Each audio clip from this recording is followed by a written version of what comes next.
G'day and welcome to ReDriven. Now, why do people buy cars like this? For some, they buy it so they can slowly cruise past cafes and restaurants and nightclubs, hoping to draw some attention to themselves, showing off their fancy schmancy car, potentially helping them with their self-esteem. For others, it's about finding some windy road or remote racetrack and putting both themselves and their car to the test to see if they both have what it takes to deliver driving euphoria. And either way, the Lotus Exige S, especially in roadster form, excels at both disciplines. It is clearly very fancy schmancy, but being a Lotus, it most likely is going to deliver some phenomenal driving experiences. But it is a Lotus, and Lotus as a brand has had its ups and downs over the past few decades, and this, the Mark III Exige, it's been around since way back in 2012, so is it still worthy of its acclaim? Is there any substance behind these curves? What goes wrong with these things? What do they cost to own and operate? And most importantly, should you buy one? Let's find out. Now, before we get deep into the Exige, can you please do us a favor and hit those like, subscribe, and bell icon buttons? And after the video, go and follow us on all the socials as well. Now, in this video, we will be focusing on the Australian derivatives of the Mark III Exige. But if you're not from Australia, don't freak out, because everything we're going to be going over should relate to Exige in your local market. The Mark III Exige marked a big change from prior generations, both in looks and performance. Gone was the shorter wheelbase and supercharged inline 4, replaced by a Toyota V6, again with a supercharger bolted to it, providing a big jump in power and torque, and all wrapped in a supercar-style body. And underneath that curvaceous composite bodywork, Lotus's ingenious bonded extruded aluminium chassis provides a lightweight, rigid platform for the suspension to work its magic. Now, since its release back in 2012, the Mark III Exige has been through several different updates, and it's been available in what feels like hundreds of different special editions and models. And look, we'd love to go through every graphic detail of every one of those special editions and models in this video, but it would just go for hours. But we have done that, and we've put it in our handy ReDriven cheat sheets. Our cheat sheets are invaluable, as they provide a full breakdown of the car's model range, its common problems, what you need to look out for before handing over your hard-earned cash, how much of that cash you should be handing over, and so much more. Check it out at redriven.com or in the link below. Now, I have to give a massive shout out to the guys at Simply Sports Cars for hooking us up with this Lotus Exige. Simply Sports Cars are the specialists when it comes to Lotus and KTM here in Australia. Sam's the guy currently holding the camera right now. Sam and I have done a whole bunch of work with Simply Sports Cars over the years, and honestly, you won't find a more professional, more knowledgeable, more inclusive automotive specialist. They are the best, and all their details are in the description below. So, how does it look? Well, look, if you don't think this thing looks incredible, I'm really sorry, but we can't be friends anymore. It's that simple. Okay, where do we even start with this thing? Like, it's just gorgeous. One thing I love is that all these vents, they're all there for a purpose. There's nothing there just for looks. It almost looks like they've made the mechanicals of the car, then they kind of wrapped it in red and like vacuum sealed all the air out, so everything's kind of like, it's there for aerodynamics and for mechanical purpose. It's just gorgeous. I love it. Now, this Exige S is technically a roadster, hence the no roof. You either get no roof or a fabric roof. The fabric roof, it's a little bit of a challenge to put on and off, but once it's off, the driving experience is totally worth the hassle of getting it on and off. Most Exige but have a hard top roof to make it a bit more serious and race car. As far as fit and finish go, on this particular car, fantastic. All the panel gaps are absolutely spot on. The paint's in great condition. There were some reports of some paint discrepancies on earlier models, but if they were on this, they've been sorted because it looks fantastic. But there are some things you need to watch out for. Now, chances are any Exige you're looking at has probably seen some serious track time, because that's what they're designed to do. And that's fine, because that's what they're designed to do. But make sure you go over the entire body with a fine-tooth comb. Look for any dodgy repair work or any signs of major accidents. Now look, most Lotus owners are at near obsessive levels about their cars, but it's really important to check under here for any signs that the car's had an altercation with a driveway or a speed hump. And also look for stone chips or, again, dodgy repair work around the front. Also, because the body panels are primarily these large single-piece clamshells, these can cost an absolute fortune to replace or repair. It's going to be cheaper than like a McLaren or a Ferrari, but still pretty expensive. If you are looking at one of these and it has got even a little bit of damage, make sure you get it quoted up first on what it's going to cost to repair before you buy it. Also, go over all the wheels and check their condition and, you know, for gutter rash or any major damage.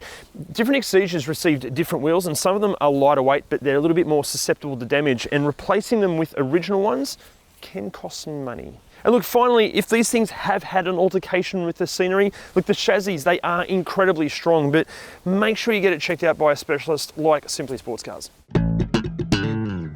So, how's the interior? Well, I adore this. It's so purposeful. I love how intimate it is in here. You're instantly at one with your passenger if you take a passenger. This car actually has the Platinum interior package, so you got this beautiful leather interior with the cross stitching, which is great. There's not a lot of level of squidge. So there's some squidge here, but even like the leather on the armrests are actually part of the chassis of the car, which is cool. Not a lot of squidge. Wear and tear is not too bad. Like, okay, the steering wheel is getting a little bit glossy there. There's a couple little marks here and there, but overall, wear and tear is pretty damn good. The driving position is just spot on. It is absolutely perfect. Nice and low, knees up a little bit high, steering wheel's in the right spot. It's the most, oh God, I love, even just sitting here without moving anywhere, this just feels engaging, involving. There's like a theatre to it. Even all the switchgear, like this has got a few Ks on it. It's from 2015, so it's getting on a little bit, but all the switchgear feels strong, solid. Feels great. It's funny, because a lot of the switchgear is borrowed from other manufacturers' parts bins, even replacing that stuff wouldn't cost that much money. Now the seats, there are a vast range of different sport seats depending on how serious you want to take this thing. If you're doing proper track work, you can get like proper track, you know, FIA approved seats. These ones are probably the base model seat, and even then they're still ultra comfortable. It's amazing for a seat that has, well, no adjustability except, you know, sliding back and forward somehow. Yeah. It still feels perfect. Okay, as far as common issues and problems, look, there's not much interior, so there aren't many common issues and problems, but it is important to remember that these are handmade. So there are little things like the stitching up here on this particular car is kind of going a bit loose. Some of the leather doesn't line up all that accurately because, you know, someone actually sewed that by hand. That wasn't done by a machine. And there's no escaping. It's a pretty sparse interior. Like, this is not a luxury car interior, but that's the whole point of this. So how's the tech? Well, look, it depends on the year model, the spec, the variant, what options were ticked on the car you're looking at. But unlike a lot of performance and sports cars where they integrate the infotainment system into some kind of swoopy design language, this is just like an old school single DIN head unit. So the positive with that is you can upgrade the technology as technology upgrades because you just go and buy a new head unit. So if you want Apple CarPlay, buy a head unit with Apple CarPlay. This particular car has a CD player. They're going to make a comeback. 2 USB inputs, Bluetooth. That's about it. As far as driver tech goes, the Exige is fitted with cruise control and Lotus DPM, or Dynamic Performance Management, which allows the driver to switch between 3 driving modes: Touring, Sport and DPM off. And if 3 dynamic settings are not enough for you, an additional race pack option was available, and it adds a 4th race mode setting. So is it practical? Well, I'll have it be known that my bum isn't all the way on the ground here because I have childbearing hips. But you could definitely get like a backpack or an overnight bag in here, just not an adult male. And practicality up front is actually, it's pretty good. You've got 2 storage bins here either side of the armrests. You've got storage either side of the steering column. You've got more storage across here, which is perfect for a phone. It just fits in like that, but also it's perfect for a phone because it's got this like awesome little aluminium divider, so it kind of future-proofs the car depending on phone size. One really cool thing, because it's all aluminium, you'd think things would slide around all over the place, but Lotus have invented this. It's like a little rubber, I don't know, like a little tablecloth. It's like a little tablecloth for your storage. It's even got the Lotus logo printed on it, which is pretty cool. So you've got storage there. You've got 2 cup holders. This has got to be the coolest cup holder in all of automotive, because it slides in and out. It's got this kind of cool carbon fiber looking strap.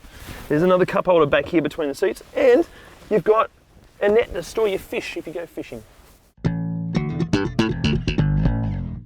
So mechanically, what goes wrong with these things? Well, look, I'm not a mechanic, so I'm not qualified to answer that, but Jim is. Despite it basically just being a Toyota Kluger motor with a supercharger on it, it's just a really good basis for a great track car. The gearbox also is Toyota and it is bulletproof. and they're just a really good combination. The electronics in the cars are kept really simple. They've just got one control module, really simple, and very rarely have a problem. All the steering and suspension, despite it being quite lightweight, is really strong and really fit for purpose. Have a good look for accident damage, because the way these bodies are built with aluminium extrusions and adhesives and fiberglass, they don't have conventional repair methods, so keep a good eye out for that. Make sure there's no cracks anywhere. And besides that, I just wish I had one. Is it safe? Well, the extruded aluminium epoxy bonded chassis is incredibly tough and can take a serious impact. And it has a couple of airbags. Oh, it also has traction control and stability control, but that's about it. So it's kind of safe. So what's it like to drive? Well, you know, okay, I was going to go into all that typical kind of car reviewing bullshit about the nuance of the steering and the weight transfer and all that sort of stuff, but look, we're in Sydney. I'm hardly going to drift this thing over the Harbour Bridge, and there's already hours of footage of Lotus Exiges being pushed their limits and guys more talented than me telling you what these are like on the limit. So instead of doing that, we're going to review this in a more real-world way. So the first thing you notice is just how low you sit. Like, even small hatchbacks suddenly look like SUVs, and SUVs suddenly look like monster trucks. It's a little bit terrifying. The view out the front is so cool because the wheel arches are like right there. It almost feels like red sunburnt knees popping up out of the water when you're sitting in the bath. But they actually really help you judge where the front parameters of the car are. It's actually kind of handy. The view out the back's actually pretty good through the rearview mirror, considering this is a mid-engine sports car. The blind spot over my left shoulder is kind of a bit sketchy, but the really cool thing is in the side mirrors you can see like the rear muscular haunches of the rear wheel arches, so it just looks tough. Feels tough. It's good. It just feels like so alive all the time. Like, I think if more cars felt like this, more people would be into cars.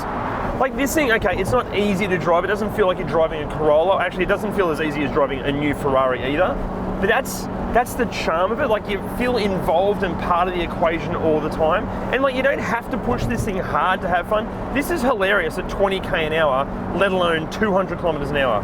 It just feels bloody awesome all the time. I love this thing. I've said this about Lotus cars before, but take somebody that has no interest in cars, put them behind the wheel of one of these things, and they'll be addicted to everything motoring instantly. It's just addictive. Why can't more cars feel like this?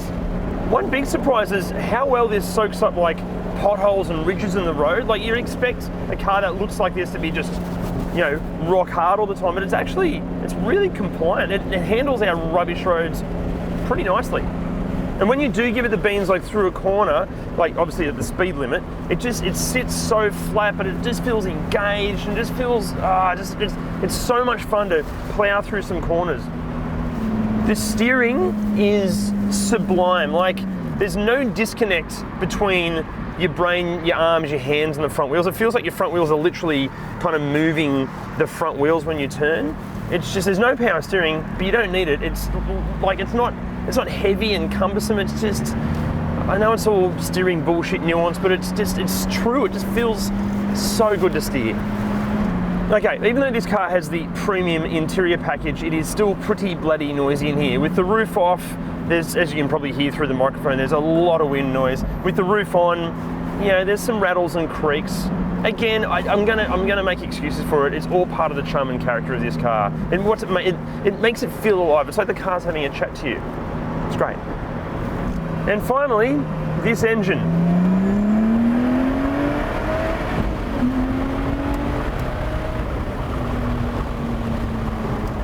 My God, it gets to 60 so quickly. All right, so that's the perfect amount of power for Australian roads. Any quicker than that is too fast. Any faster than that, and you're backing out of the accelerator and diving on the brakes all the time. With this, like, it's just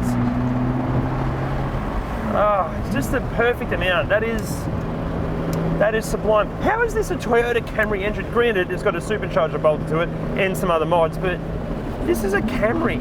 And the sound.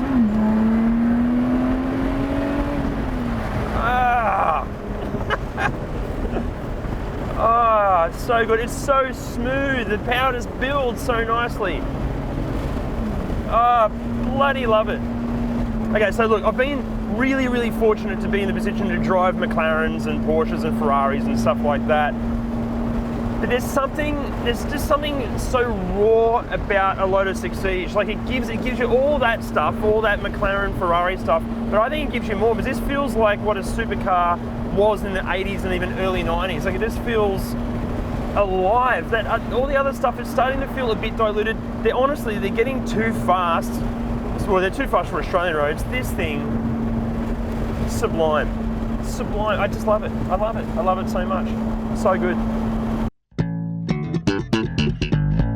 Pricing here in Australia kicks off from around about $100,000 for, say, a 2013 higher kilometre OK condition Exige, and it tops out at around about $200,000 for, say, a 2020 20th anniversary in absolutely mint condition. Now look, $100,000 to $200,000 may seem a lot of money for such a singularly focused track weapon of a car, but look at it this way. This actual car is for sale for $110,000. Now, remember that figure, $110,000. Now, Lotus for us is way up there with luxury brands like Ferrari. You know, they've got the Formula One heritage like Ferrari. They've been around for decades like Ferrari. Visually, this thing looks like a supercar. Like, there's no doubt about that. And even in this color red, unless you're like an absolute car fan, many people would mistake this for a Ferrari. It also sounds incredible, like a Ferrari. The driving experience is just as theatrical and unique, like a Ferrari.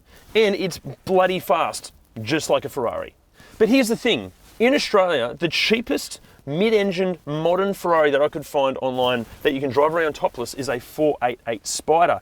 And that car is asking $465,000. $110,000 for this suddenly seems like the deal of the century. You can save yourself $355,000 by buying an Exige over that 488 Spider. You could either have a Ferrari 488 Spider or a Lotus Exige S and a Ford Ranger Raptor and a BMW M5 and an Audi RS3 and a GR Yaris and a 200 series Land Cruiser. Which one would you get? So it's a choice between a very comprehensive 6-car garage or a Ferrari. I know which one I'd be going with. It's not Italian. Lotus have a claimed fuel consumption figure anywhere between 10.1 and 14.9 litres per 100 kilometres, but let's be honest, it's going to be more than that because you're going to be flexing those right calf muscles more often than not. Lotus offer a 3-year unlimited kilometre warranty on all Exige, and servicing is recommended at every 12 months or 15,000 Ks. But look, if you are going to be tracking your Exige, we recommend giving your pride and joy a bit more regular attention than that. And if you are getting into a Lotus, make sure you get into the Lotus community as well. Reach out to companies like Simply Sports Cars or forums online because the Lotus community, they're fantastic. You'll learn so much from the fans and experts on these things. So, should you buy one? Well look, if you need a car to lug your 5 kids around to all their events every day of the week, yes, you should buy one because this thing makes the perfect escape from that level of responsibility. But if you don't have that level of responsibility and you just want a weapon of a car that makes you feel alive every time you're behind the wheel, yes, you should also buy a Lotus Exige. Also, if you're in the position to spend hundreds of thousands of dollars on like a sports or supercar, it's starting to feel like Ferraris and even Lamborghinis are becoming a bit too common. There are less of these on the roads than there are Ferraris and Lamborghinis. So if you want exclusivity, get a Lotus Exige. But which Lotus Exige should you get? Well, look, honestly, it doesn't matter. They're all brilliant. They're fantastic. And look, guys, I've got to come clean about something. I've done the majority of my track and driver training in Lotus Elise and Lotus Exige, and I know I kind of brushed over, you know, the driver nuance bullshit before, but if you want a car that you can hone your skills and really get down what performance driving is, this is the car. Lotus Exige, that is the ultimate car to learn how to drive properly. Thank you so much for watching, and what did you think of the Exige? Let us know in the comments section below. And hey, can you do us a favor and hit those like, subscribe and bell icon buttons? Go and follow us on all the socials. See you next time. It's had some pretty immense ups and downs since, you. Here we go. That's fine because that's what these are designed to do. Oh God. Okay, here we go. 3 series of Exige has been around. You bastard. Okay, here we go. If you want exclusivity, shut up, bird. Jesus, could you be any louder? Yeah, cockatoos. If you're watching this from the States, you don't have to deal with that.